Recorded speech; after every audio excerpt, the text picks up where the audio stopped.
And hello, hello. We in the servers to the GameDev. Today we have a new speaker.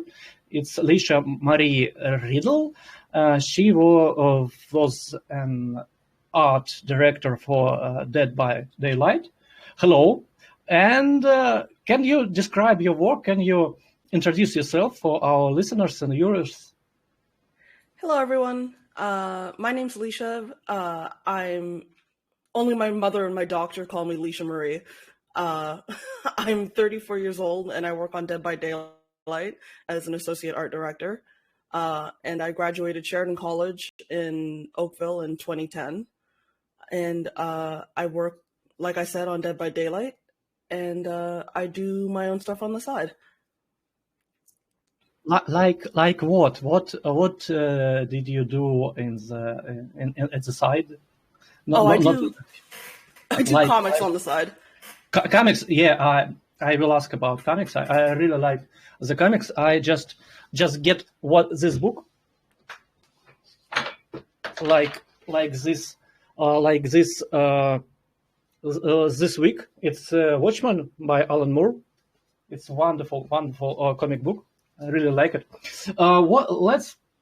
Let's talk about our start in the game dev. It's always important for our listeners. How did you get into your first game development job? Well, I got into game dev because it was suggested to me. I was thinking when I graduated that I would become an animator, and immediately found out that I hated animating. So I had to professionally reevaluate what I wanted out of my career. And then a friend suggested that I try concept art in video games. And so I tried first for a job at Gameloft for Capcom. And that's where I started, just doing 2D art for a Shrek game. Oh, wonderful. And how did you get to the Capcom job? Through the free market? Did you send your resume, CV, or how do you get there? I got a reference from someone that worked there. And often that's how it works out. If you know someone, you're able to get your first position through a referral.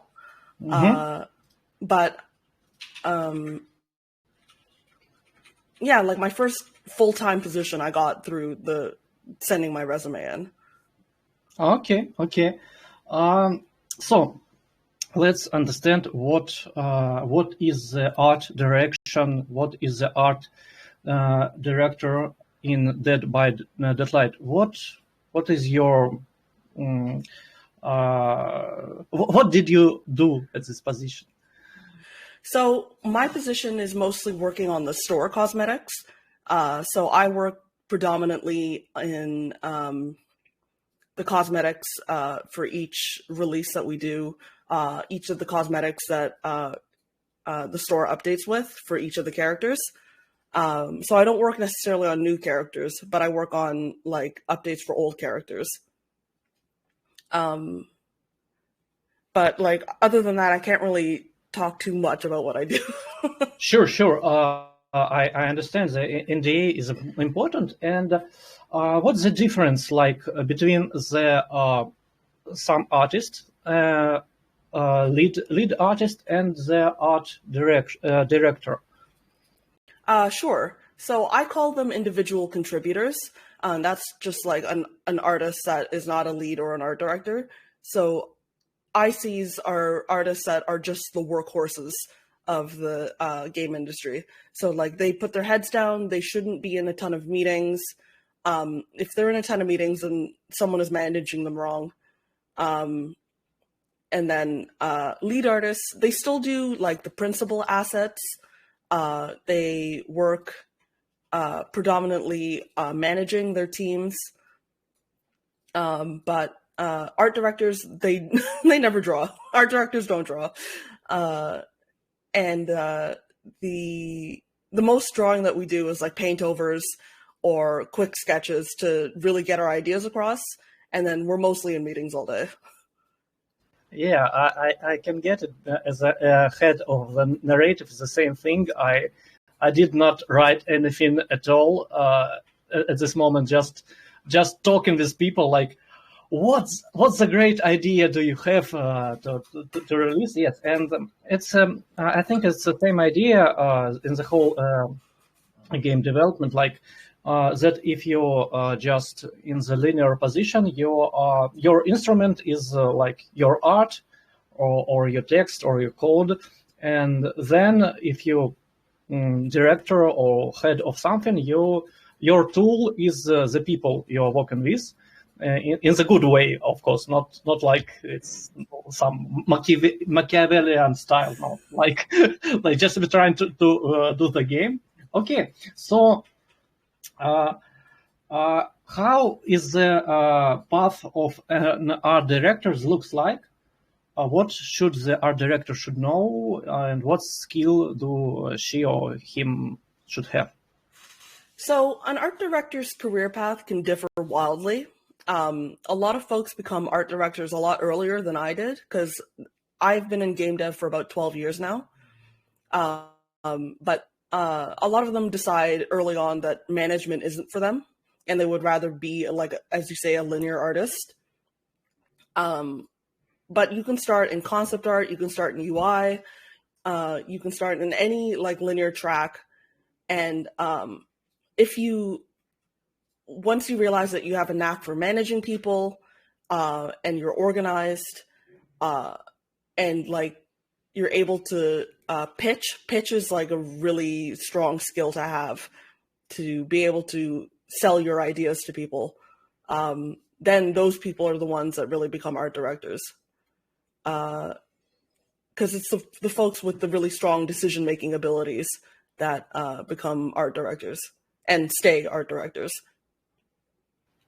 So you tough woman who make this tough decision, like we should do this thing, and it's my decision, it's my pitch. Or are you trying to inspire people, or are you trying to just lead them in the soft way? I'm softer for sure. I don't try to push people into my decision, but sometimes you have to put your foot down because everyone wants to be an art director, and you have to be like, no, this is the idea that we're going with. I would like to collaborate with you, but I think that if we get too muddy, we're not going to get the idea across. Okay, I understand.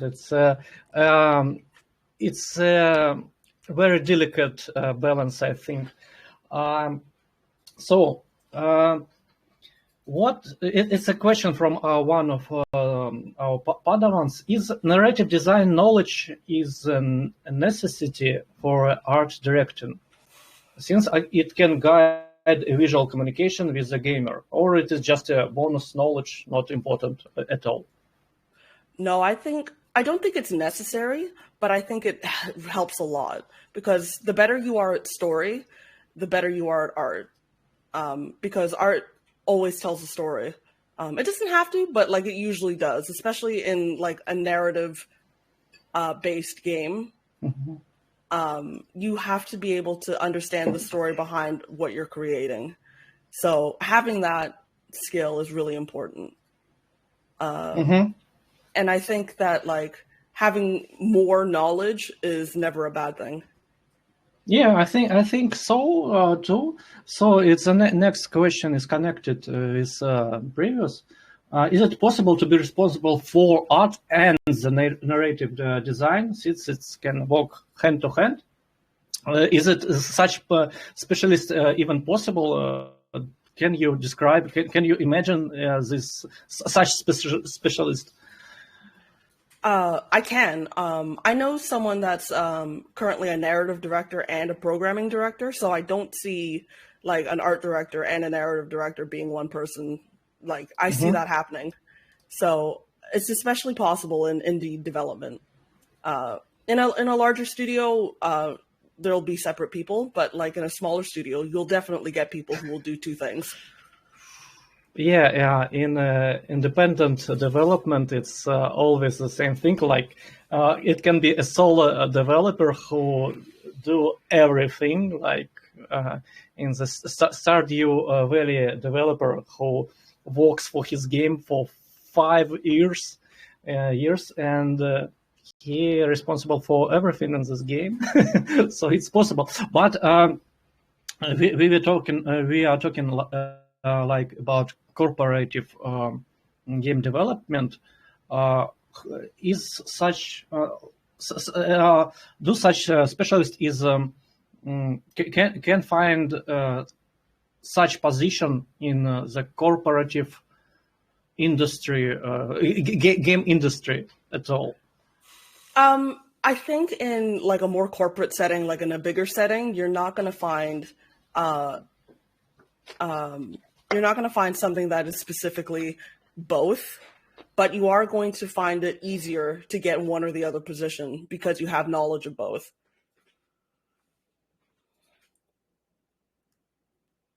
Yeah, but I think if you are rough enough, you can create such position in That's true. in such industry. Like I'm too good at both, so give me such position, please, right now. Yeah, it's possible, I think. Yeah, sure. So let's start from the beginning of your career. I think I saw your debut film called Revolt on Vimeo. Does this experience of making some linear animation without any choices help it in you in game development later? Sure. I think Revolt was a mess. It was the product of too much mental illness and not enough time. But it did teach me how we all were in the university, and we all got such mental illness. Of course, yes. It's just how it is. Just it's okay. It did teach me how little has to be done in order to sell an idea, which isn't to say don't do work, but you don't have to go overboard all the time to sell an idea when you don't have to. Because like it's not finished, but it got the idea across. It's definitely not polished at all. It's just it's very rough, and but it's very energetic, and it has its dynamic. It's interesting to see. It's interesting to understand the emotion you had at the production. I think if you're talking about art, the polishing of something is less important than this rough emotions you can give to your audience, to your viewer or gamer, etc. Okay. So, but let me be more specific. What technical skills did you get from this experience that you can later use in game industry? For sure. I learned a lot about compositing. So I learned a lot about how to use After Effects. So technically, I don't use After Effects on a daily basis, but I use After Effects to create mock-ups of what I want to see. So if I have an idea of how something should be animated or how something should look, I'm able to create that mock-up and then send it to the game designers and be like, I want the game to do this. So being able to create those so easily without having to go to an artist and be like, hey, do you know how to use After Effects? Can you make this for me? I can just do it really quickly and then just send it off. Yeah, I think it's wonderful to have the possibility to describe your idea in the graphic form. It's wonderful, and I feel envy for you. It's wonderful. Yeah, I can use my words in Russian better, but it's always hard to imprint my inner vision to others' head, and it's almost impossible to describe something that moves like.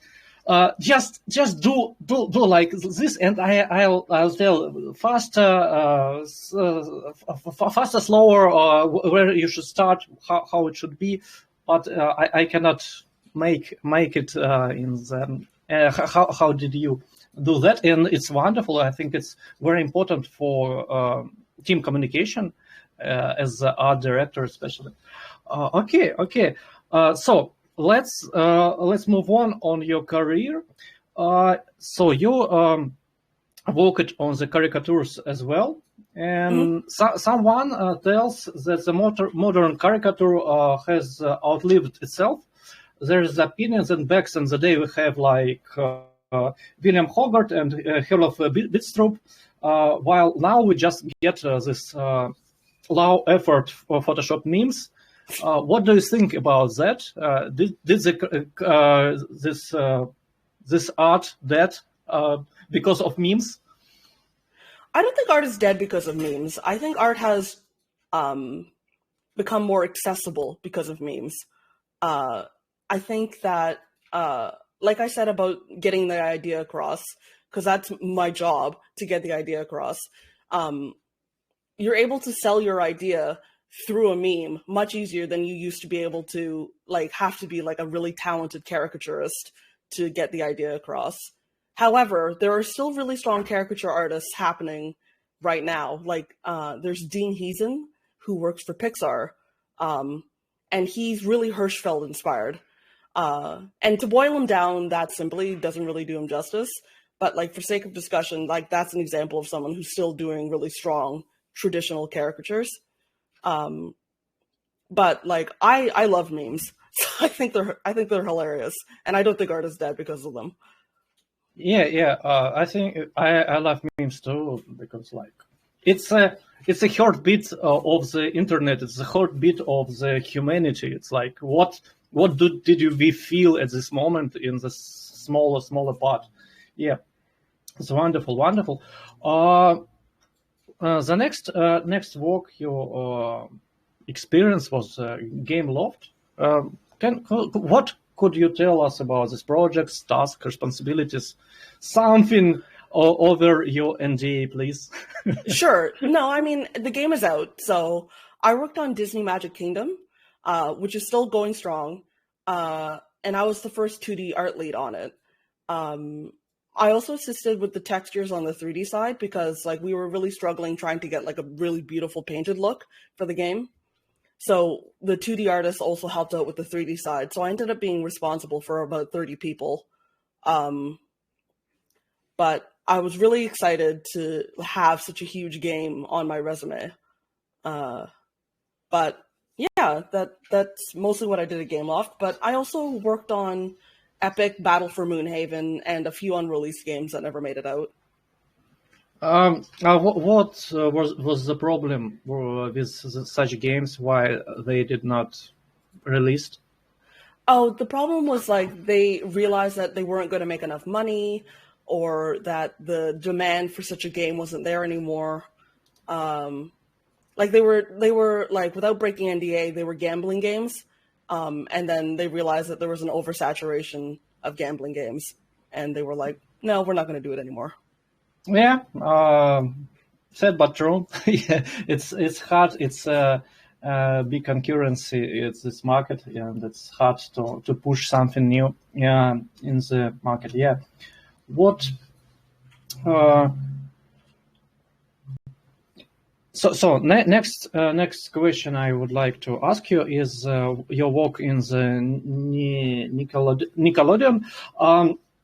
You worked on the animated series, and you said before that you didn't like the animation. So I did not understand how it's connected with the from the game industry. You returned to Nickelodeon, and how it works. So I don't like the actual task of animation itself, but I like animation. So I worked as a rigging artist and like a design lead. So I wasn't animating. So Sorry. you just no sorry me. You just prefer to work with people rather than to work with art, with animation. Is that correct? Yes, but like I liked working with design. So like as long as I wasn't making the pictures move, I was good. Okay. So let's us to hear some of your work in the Nickelodeon. How it was, how good it was, how it differs from the game industry, etc. Sure. So I worked on Shimmer and Shine, and I think that's still going on TV. And I worked as a design lead and a rigging artist, and it differed from game dev because it made me really technical and really like an expertise in programs and rigging. So I was able to translate that information to like my career in independent game development, like because it wasn't the same program, but we would use a lot of the same ideas. But like I also that was really my first supervisor role. No, my first supervisor role in animation. So I was able to hone my skills working with people and other departments. But yeah, it should be. I think it's my fantasy that should be less departments in the animation rather than in game industry, because of there is no interactivity, so there is no code, there is no game design, for example. So is it correct that you, if you want to move smoothly in your career, you should start in the animation, and after this experience, you should move in the game industry? You can do that. I think that there's something really interesting about having both sides of the industry in your resume. I don't think it necessarily makes it smoother. It makes it longer for sure. Because not the best career advice from me. Okay. But like I don't think that's a bad thing. Like having like a slower career, like instead of shooting for the stars immediately, like having a little bit of a slower paced career and realizing this is what I want to do. I like leading, I'll do that. Or if you're like, I like being a linear artist, I'll do that. Okay, yeah, it's more self-reflecting, self-understanding way of doing this thing, rather than just blindly building up your career over the 10 seconds. Yeah, it can work. Yes, sure. You tell me about rigging in the animation, and I just remember this thing about latest Pixar movie Turning Red. There is interesting idea that this simplified anime-looking animation in Turning Red is much more complex as rigging rather than this realistic like previous movies of Pixar. Is it right, or it's just some idea you should not rely on? No, the rigging was really complex from what I understood. I saw a few documentaries about it. Like I can't speak to the actual production of the film because I wasn't on it. Oh, of course. It's just a question for the specialist. What do you think about it? I think it's really interesting what they did. They made it more soft forms instead of like these hard joints. So like the rigging they did on the panda was really like really cool and interesting. Yeah, it's just like at last the Pixar made an anime, and it's finished. So the Western cartoon just moved to the Japan at last, and interesting. It's very, very expressive. It's very not like the previous works, and I was not ready for that. Yeah. Yeah, it's experimental. It is very experimental. I went to school with the director.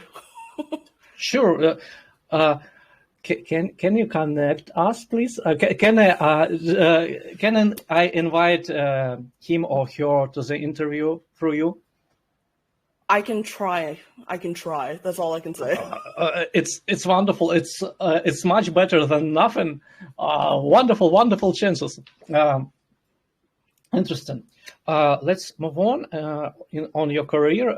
Let's talk about your comic book, Project Solace.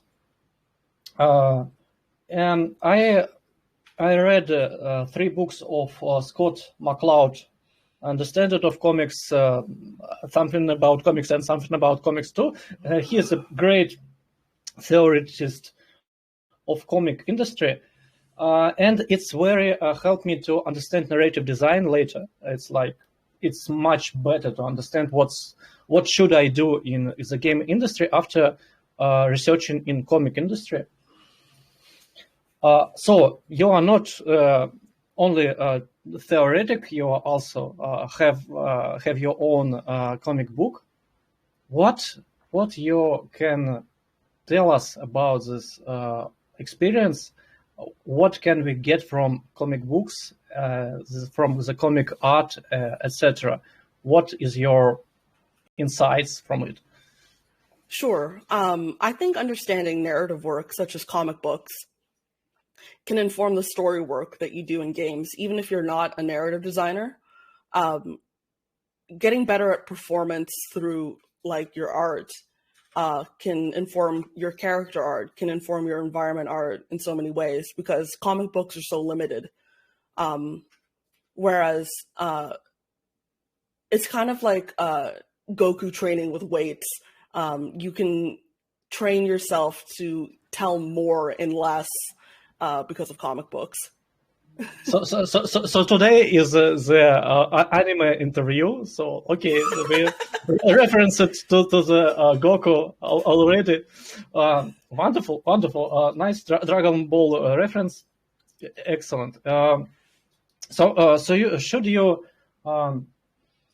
recommend beginner artists to start researching in comics? Should they work on the comics before applied as artist in game industry?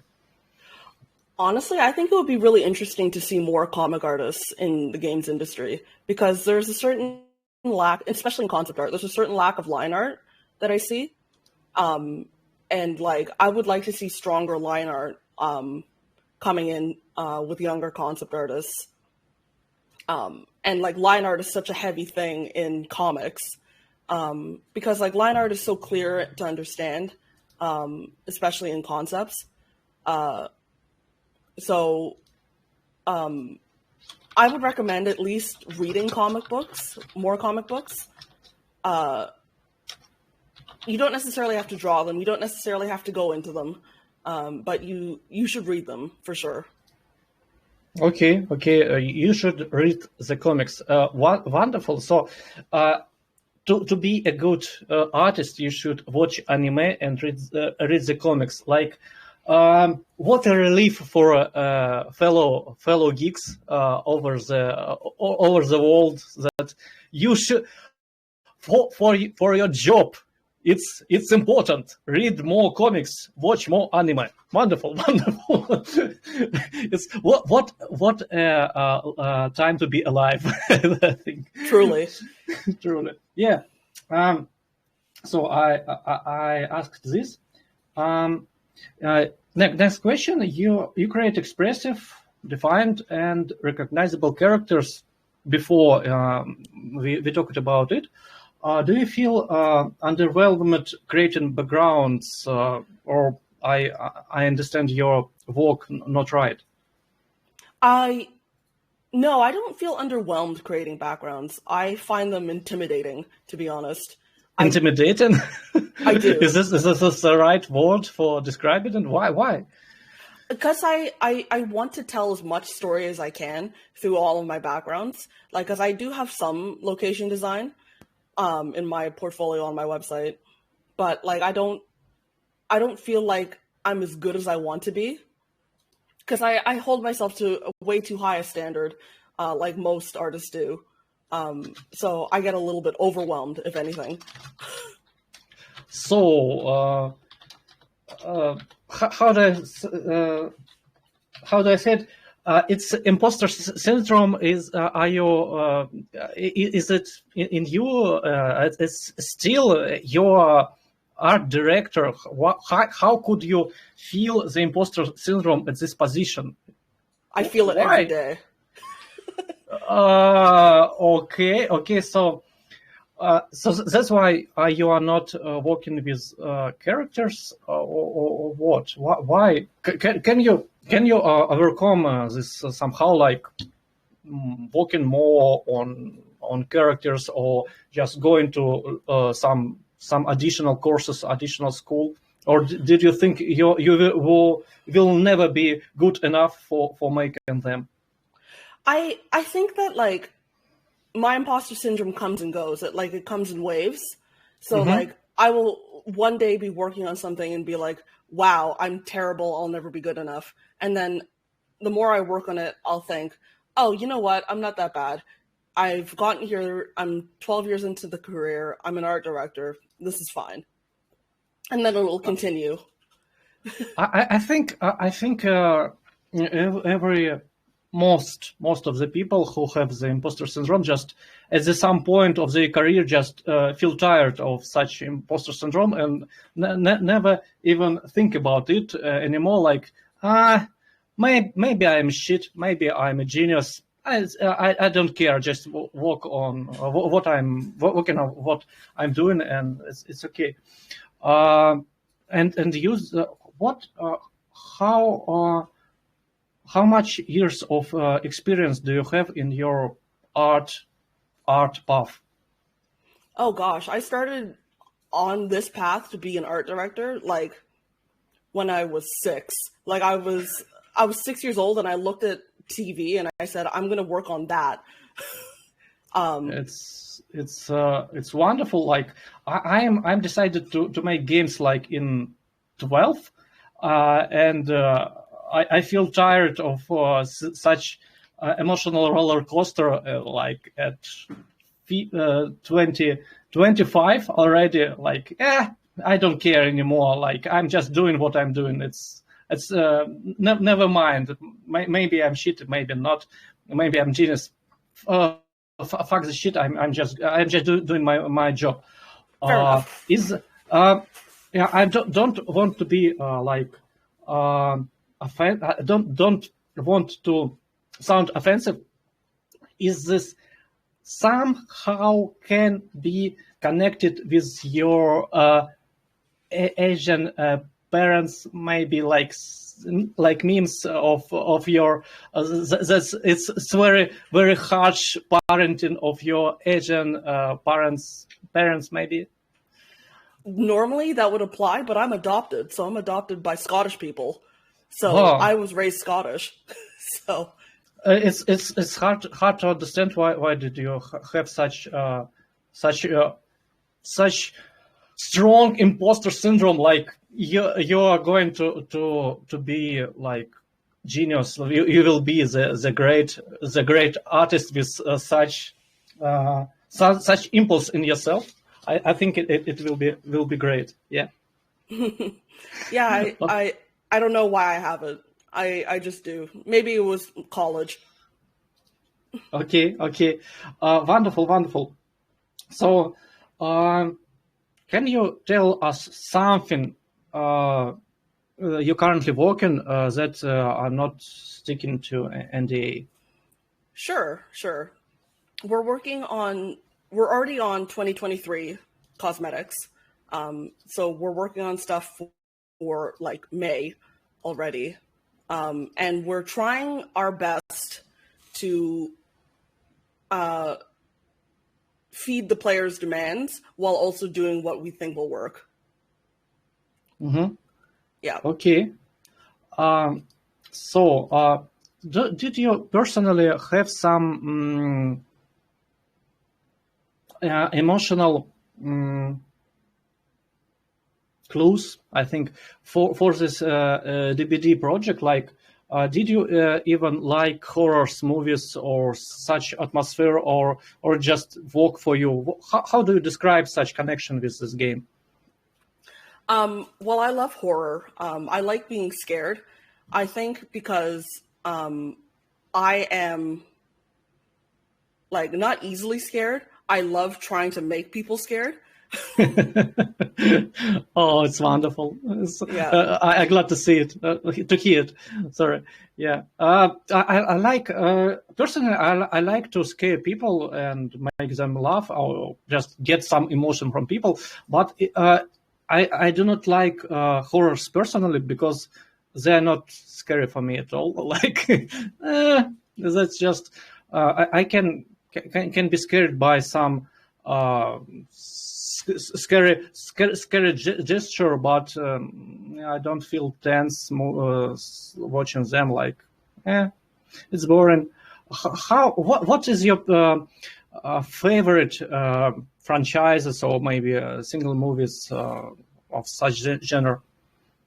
Well, I love Halloween, but my favorite horror movies are the ones that are more for kids. Like I love Nightmare Before Christmas. I love. Oh, that's different. I like this movie. Yeah. Yeah, and Edward Scissorhands.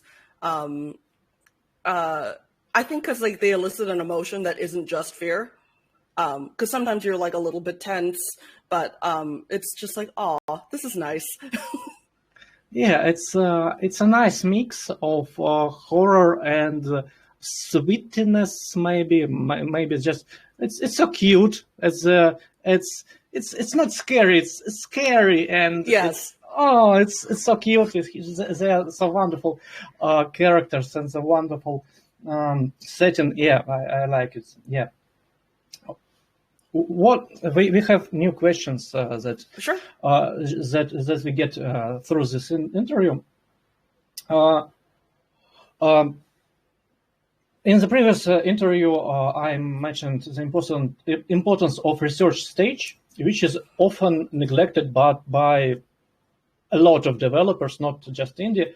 What the artist should do during research stage, it's pre-production stage. I think how this process usually organized by professionals. Sure. So I can talk about like vaguely what we do.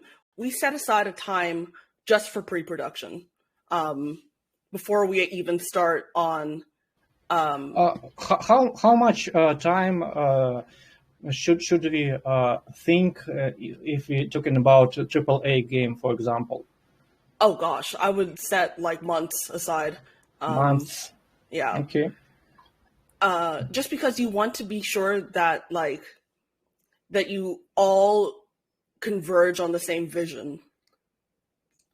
I think that the research stage is often where you work out all the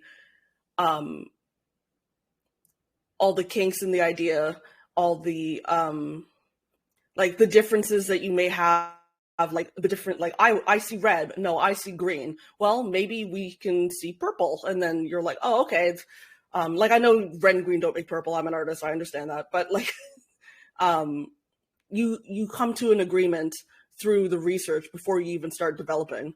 So. It's a big problem, I think,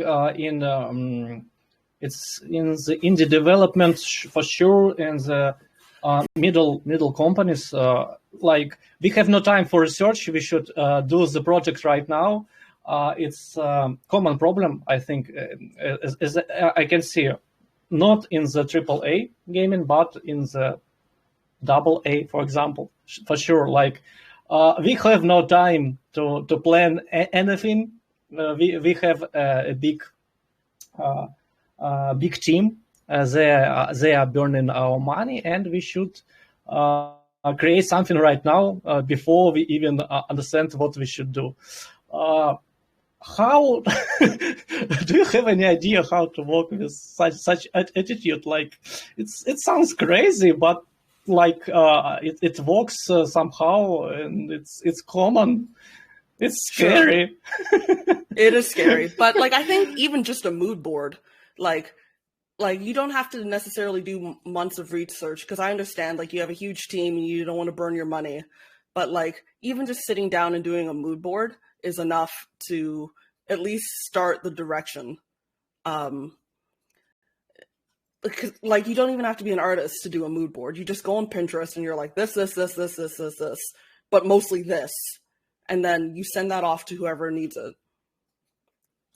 Yeah, I understand it. The narrative designer, like it's somehow it was like 10 times in my practice, in my job.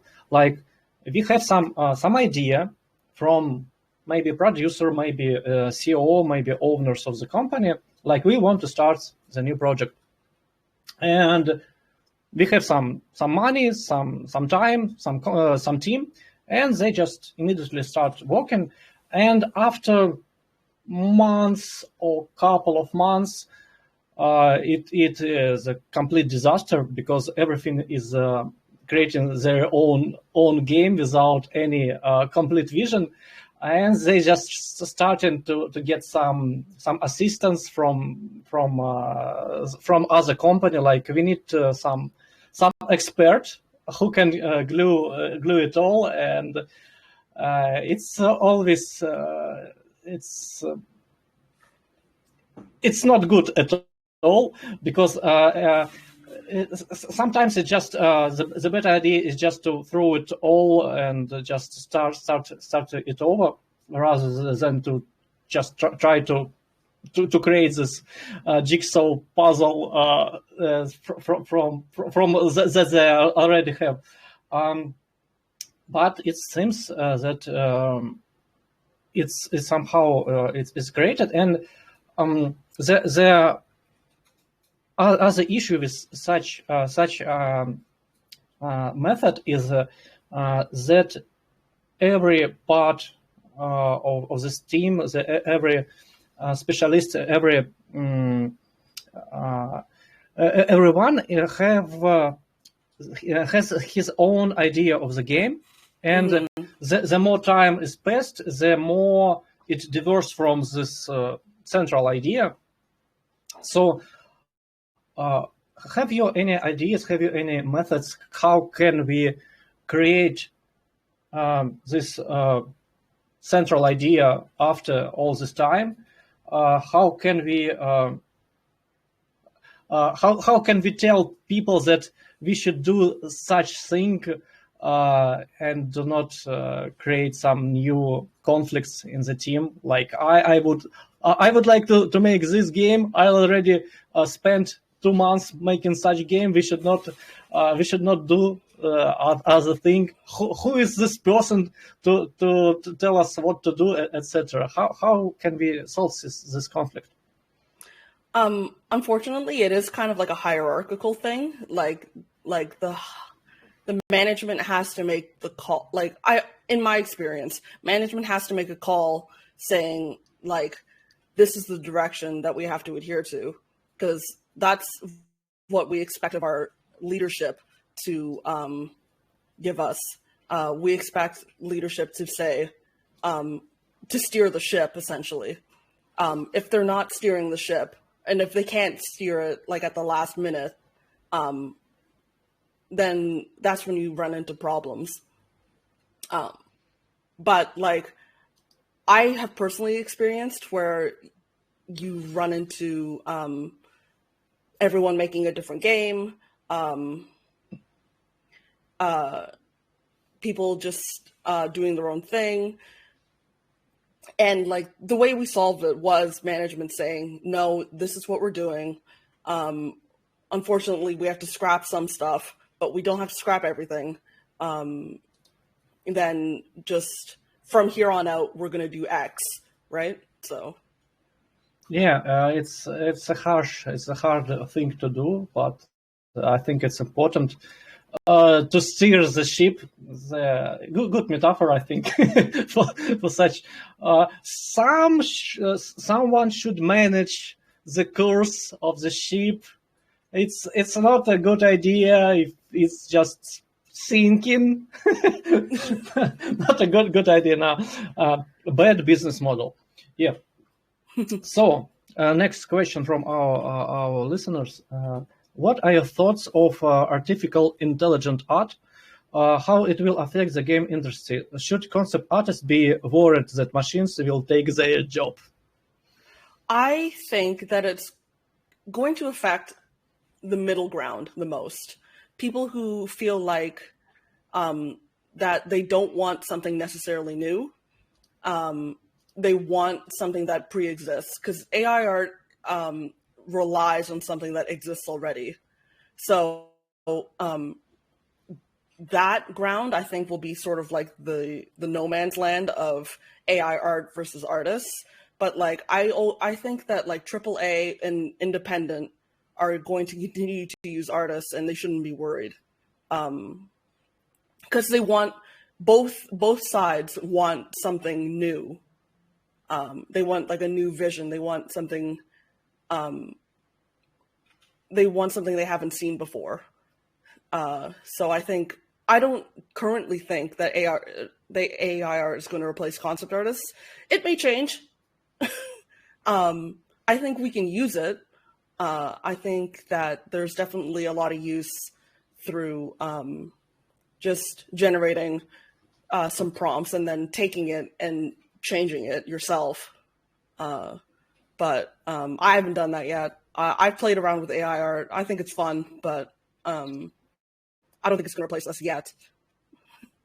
Yeah, so you're just telling us that you are not the future teller. Why we are even talking with you?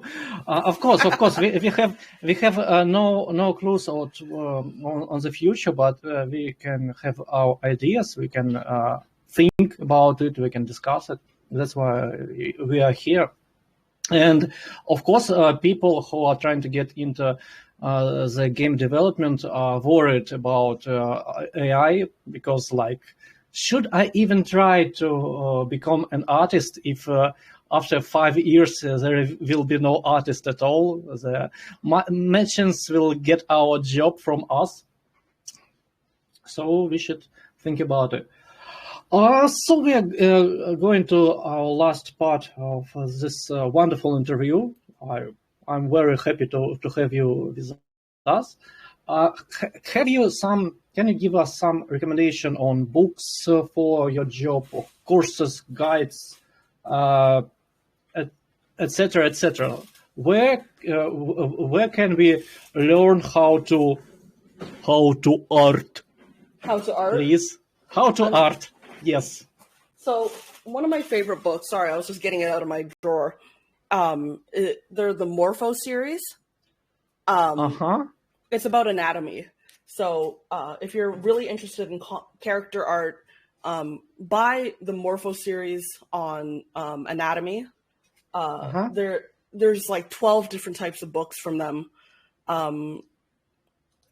I think my biggest recommendation is going to Life Drawing. Like, it's one of the cheapest routes you can take. It's like so many dollars per session. It's just to pay for the model, and then you get to draw from life. And if you're not drawing every day, like, because if you're not a linear artist, you're not drawing every day, and you want to continue to work out your drawing muscles.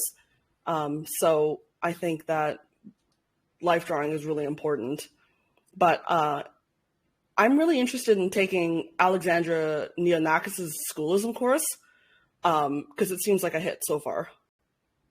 Okay, wonderful. I will attach your recommendation in our YouTube video. Wonderful. We have another one question. Sure. Do you have a big dream, final and ultimate goal, which motivates you from day to day? Um, I do. I would love to be like a principal art director, or a VP of art. That motivates me because I love working with people, and I love being able to see just like all the inner workings. Because like right now I'm only an associate, right? So I'm only focused on the one section. But like I would love to be able to dip my fingers in everything. Dip my fingers in everything. It's a nice idea. Every most of the producers I met like this concept of dipping their fingers on everything. It's wonderful. I just hope you'll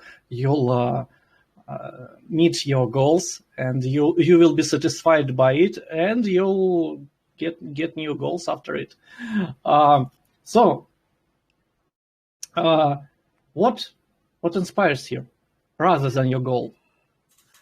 My biggest inspiration every day is cinema. Like I watch a lot of movies, and now TV too. But like I love the way the camera sees things. So like I always work with the camera in mind when I'm drawing anything. Like how does the camera see this? Like even like if you go to my website, you'll see like even my caricatures of like Brad and Claire from Bon Appetit. You'll see that like I included like the blur levels, like the lens focus. So like I always find it really interesting, like how cinematography works. So like I watched a movie the other day and it still stuck with me. Smile. It was a horror movie. Okay. So I'm stuck on that. My dwarf is trying to get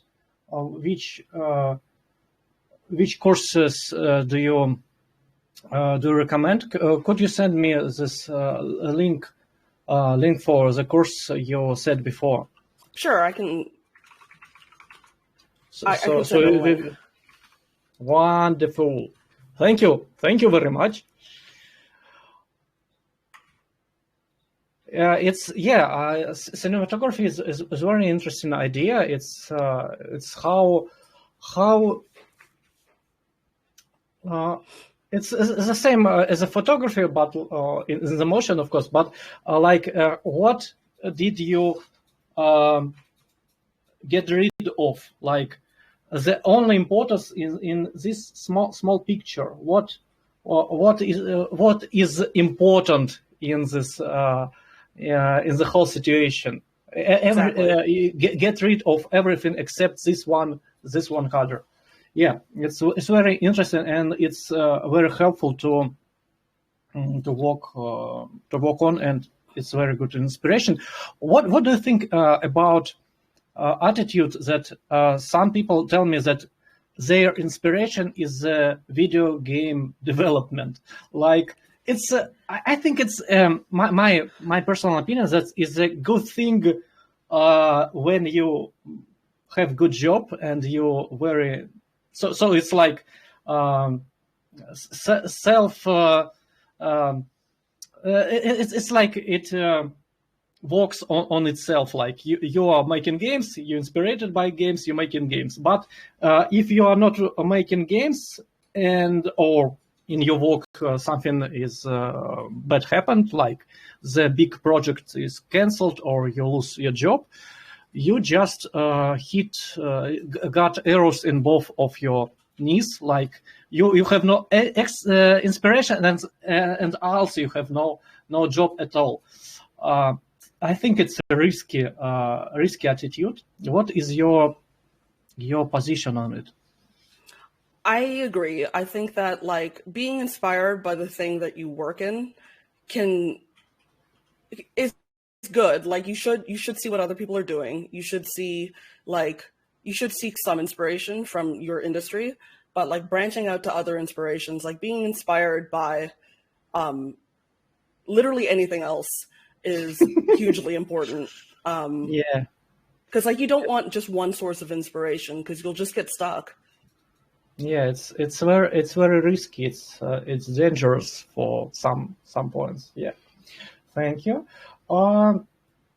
What is your favorite book, and which book influenced you the most? What's most influenced book for you? So my favorite book right now is actually American Vampire. Oh, wonderful! It's a comics by Stephen King. Yeah. Yes. That's wonderful. Wonderful comics. I like vampires. Yeah, they're good. They are wonderful. Yeah. Why is it your favorite book? Which part of it is your favorite? Well, I like volume 1 because like it's such a strong opening to like the whole series. I unfortunately didn't get like the standard release issues. I only got like the omnibus, but the like the way that it opens up and the way that it uses black ink a lot is like a really strong, like powerful opening to just a story that compelled me to continue reading and continue buying. And like it inspired me to like get better at ink work. Wonderful. Yeah, I never thought it's my it's my focus. I am focused on the story rather than ink work. So it's interesting to hear the view of other specialists, of other people. What is good in this series? Yeah, wonderful. It's what was your most influenced science book, please?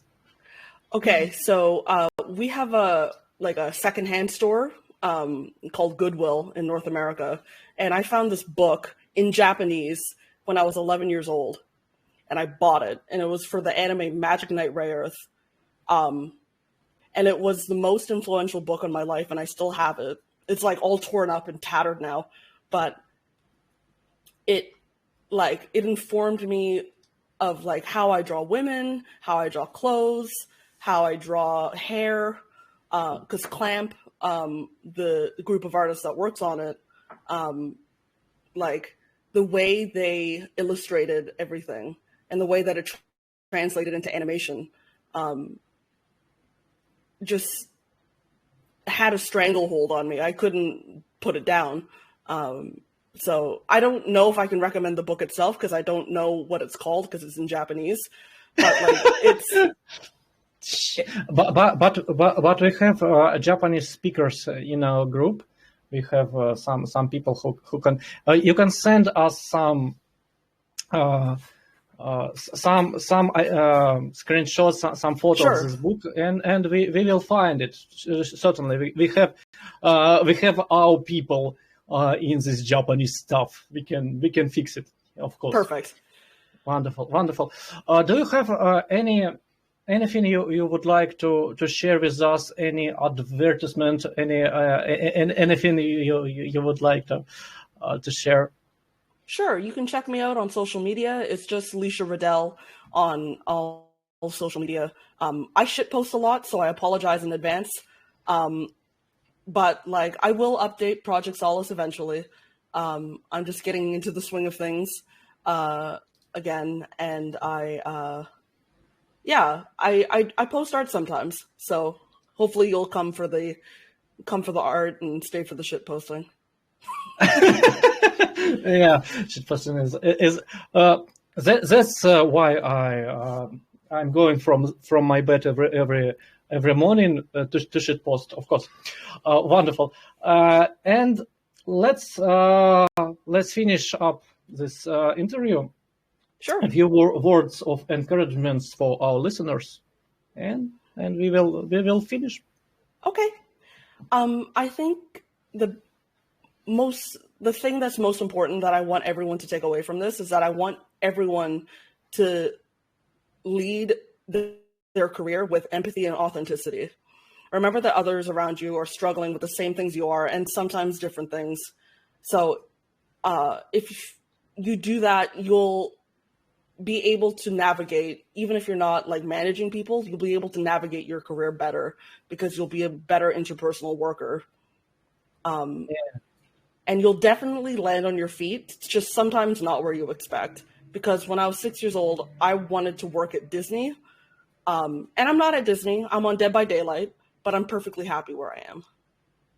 Wonderful, wonderful. It's good to hear that you can change your dreams, and it's wonderful. Thank you very much, Leisha, for your fast answer, for your passion and for your work. I'm really happy to have you with us, and that you're such a wonderful person who are trying to help others. That's what make us people, I think. And sure. Thank you, everyone. We are going to some other interviews, some other content, and bye. Have a wonderful day. Have a wonderful night. Thank you, everyone. See ya. See ya.